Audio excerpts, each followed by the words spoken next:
again, this is kind of on the side of a new territory for the MX Bikes community. I think a lot of the streaming, a lot of broadcasting has been just racing, and then that's really been it. So I thought it'd be a really cool idea to bring in kind of some interesting stories. Last week, HotWheelz here reached out in the chat and said something that really kind of took me off guard, saying that he was a quadriplegic adaptive player.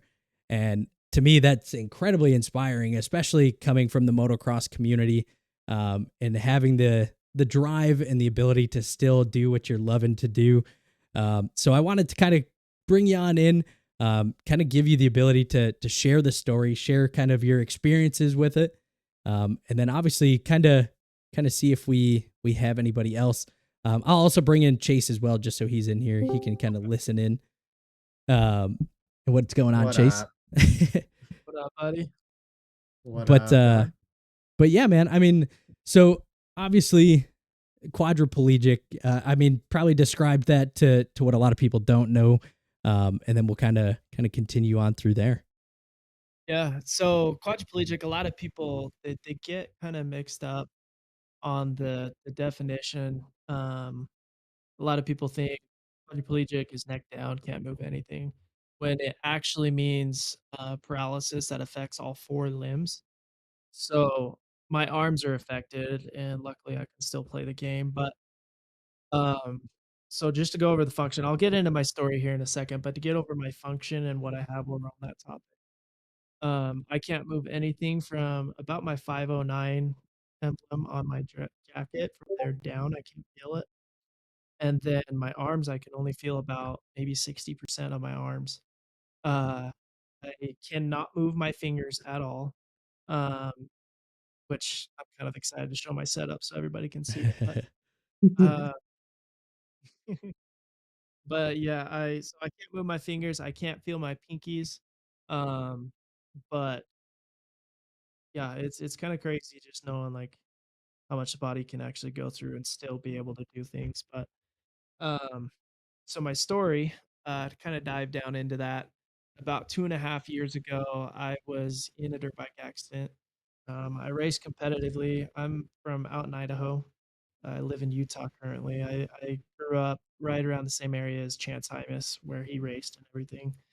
Um, I used to race against his brother, actually, and I was out on a trail ride, unfortunately. It's not as cool as racing, but 4th of July weekend, it was on the 3rd of July in 2022, and I was just out cruising along about an hour into the ride, wasn't wearing my neck brace or anything.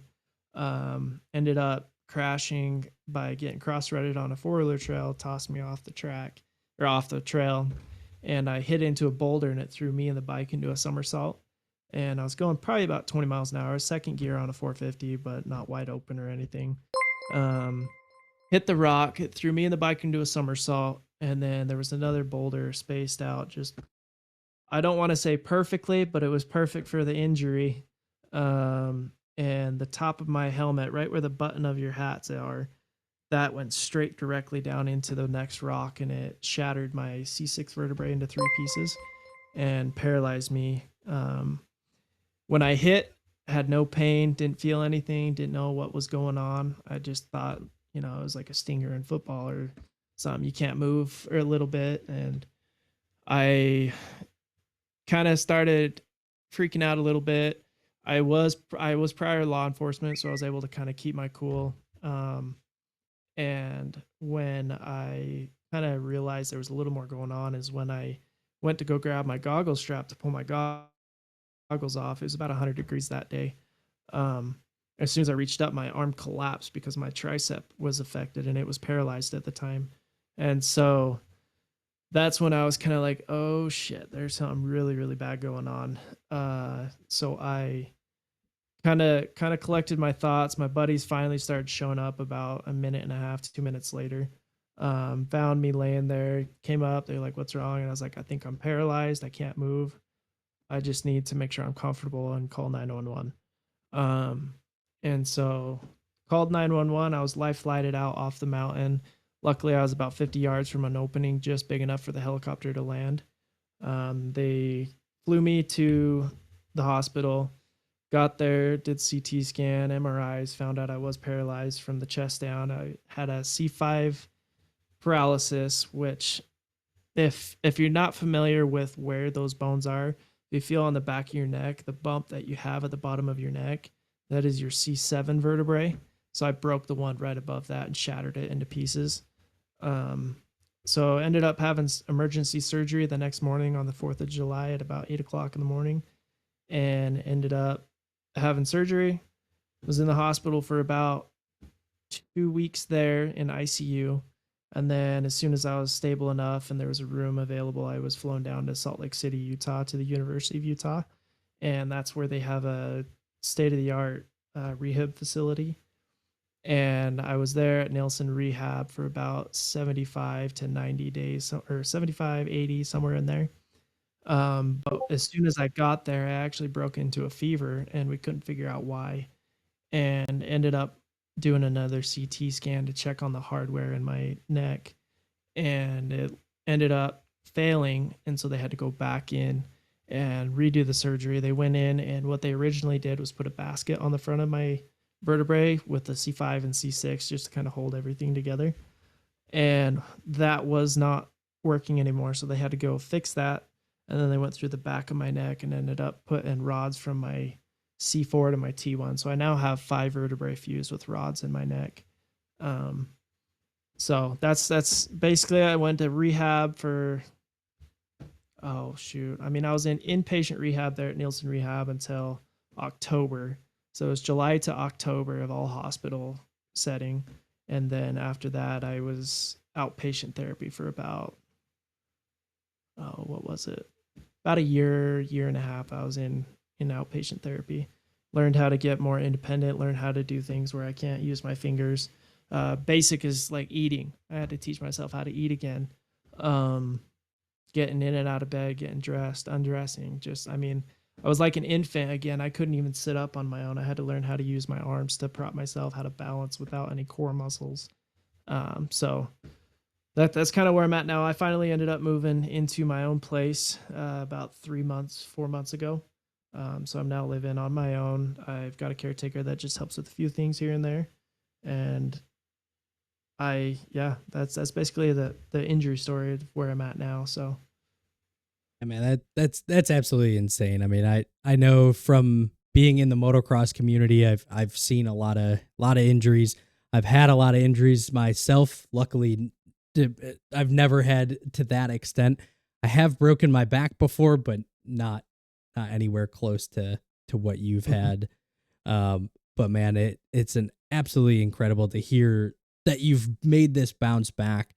And I wanted to kind of ask a few questions on it, and really kind of leaning into the MX bike side. So what were you playing bikes? Were you playing video games prior to the accident? And then how did you end up getting into the bikes community? And then obviously we can dive into your setup as well. yeah. So I grew up playing video games. I mean, who doesn't, was playing video games all growing up. I didn't even play MX bikes until after I got hurt. Didn't even know it was a thing. And I was just scrolling Instagram and I kept seeing Reaper Docs videos, Lynn's videos, just all the big names. And I was like, oh, that kind of looks fun, let me see what it's like. And found out it was PC on Steam only, and I didn't have a laptop. I just only had an Xbox at the time. I originally got my controller for my Xbox, and I started out playing like Farm Simulator and things like that. Just simple, easy games, getting used to the controls that I've got. But then I was like, I'm gonna dive into MX bikes. I'm gonna try it. So I bought a laptop. Still the one I've got now that I use for everything. Got onto bikes, started trying it, didn't know anything on setup or settings or anything. And like on the throttle and brake, you can like flutter it with a normal controller Right. and Right. kind of be smooth with it. Me, the way my setup is, it's all in or all out on both brake and throttle. So I was just wheeling out every time I would get on the throttle, and I didn't know you could adjust things with the throttle and braking and all that. So it was pretty frustrating in the beginning, and so I put probably about 100 hours in, and just kind of was like, this sucks. Like I don't want to play this anymore. I got it in 23, so I've had it for a while, but I kind of put it on the back burner, stopped playing video games for a while. I was just kind of busy focusing on myself, my recovery. But then I moved here to my new place, and then I was, like I said, 150, probably 100 to 200, somewhere in there.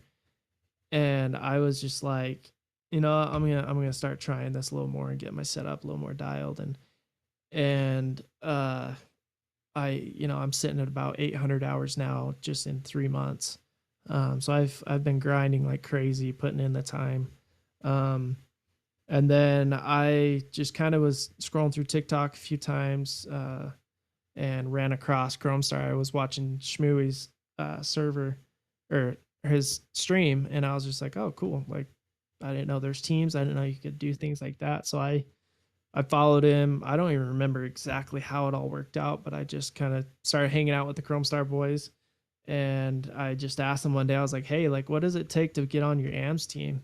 He's like, well, we have a privateer team for AMS. And he's like, you got the spot if you want it. So that's kind of how I got into there and just started ripping with them. And I've put probably 300 hours in just playing with those guys. And so that's kind of where I'm sitting now, and finally getting everything going. So Yeah, man, that's awesome. I mean, I really think the MX bikes community is such a cool place. There's so many people from kind of different backgrounds, and I mean, whether you talk to somebody and they're 10 minutes from you, or they're in a yeah, different country, it really has kind of brought a lot of people together. I it, know. it's cool. It's really cool because, like, our team, we've lost a few riders lately, but I mean, we're all still buddies, and it's fun talking and just playing the game when you got people from Canada, you got people from Brazil, you've got people from all over the US, and it's just kind of fun, and getting to know people, and running into you, and getting to know you a little more, and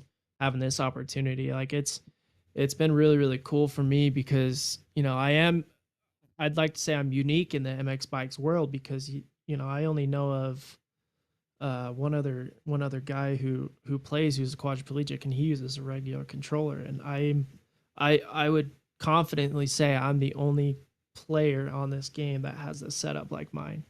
And so it's pretty cool to be able to get up to the level I'm at now. Like, I'm not consistent, but I'm still able to get into the races, go have fun, and sometimes compete with a couple guys. So Well, I mean, like I said, when I first saw you and you commented on the last stream, I was like, how does that work? And so I had saw the clip you had posted on TikTok, and I was like, all right, let me check it out.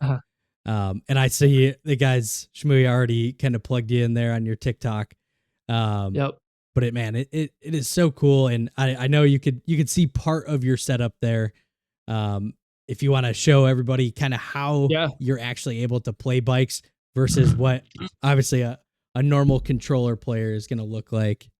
yeah. So let me make sure I got this where you can see. So I didn't have, so this is these buttons. I shift with my chin, and I also sit down, and then I have my tear offs all with my chin. So I'm rotating my head constantly while I'm playing. Um, I didn't have this chin set up until I was maybe 400 hours into the game. I just would, back in the beta 18s, I just set it to second gear, and I just ripped the track in second gear. And if I had to shift, I took my hand off the controller and shift, and it was a pain. I hated it. It sucked, but finally came up with this idea, and I'm like, I can't get any faster in the game unless I'm able to shift and do all these other things and sit down or stand up. And so I figured this out. It's just like like, these are like a phone holder type thing, and Hmm. and it's actually got a GoPro mount, and then we just took a board and put some Velcro on and stuck these buttons onto it, and that's just how I'm able to shift with this. Um, and then I'm gonna have to change cameras real quick Yeah. to show the rest of it. Just so you See guys if know that real works. quick, AM's quali is now live. 10 minutes of practice and it'll flip to quali in 9 minutes. Oh shoot. 10-4. Okay. Good to know, Chase. Yeah, so if you guys can see this pretty well, this is just an Xbox adaptive controller. You've got the actual controller is this white thing up top of the screen. And then I have Logitech buttons is where they're from. It's all adaptive, made for people like me or other situations that can play. And that's all buttons that you just connect and you keybind or whatever to whatever settings you need. And so these are my joysticks, these goalpost looking things. I rest my hands on them just like this when I'm playing. So I've got the body on the right and the steering on the left, just like most people play with. And then if you look right here, let me get it to where you can see right here, there's a white dot. Yep. That is actually where like my throttle is. And then the brake is the same on this other side. So when I've got my hands on here, I just push down with my wrist and that will give me the brake or throttle that I need. And then I've got like my reset button, and then that's really all I press down here. And then everything else is just with my chin. So I've got like my clutch key binded to one of my shifting and all this stuff. So Man, that is so cool. I mean, yeah. I think a lot of us probably take it for granted of having that functionality. But man, it really, I don't see that big of a difference. I mean, watching you race, it's you wouldn't be able to be like, oh yeah, he's playing adaptively. Like it Yeah. looks like just somebody out riding. And I mean, like I said, it was so cool to be able to see that. Like I said, I know I wanted to kind of start this intermission kind of thing. And as soon as I saw your story and kind of the whole thing behind it, I wanted to bring you up here, make sure that everybody that does get to hang out with us, basically got to hear that story. Additionally to that, I'm gonna, if you don't mind, I'm gonna post it on socials, things of that nature. Yeah. Yeah. And then you guys all can follow me. I've either my Instagram or TikTok. I stream on TikTok every once in a while. So my TikTok and my Instagram are the same. It's just HotWheelz with a Z _25. So Awesome.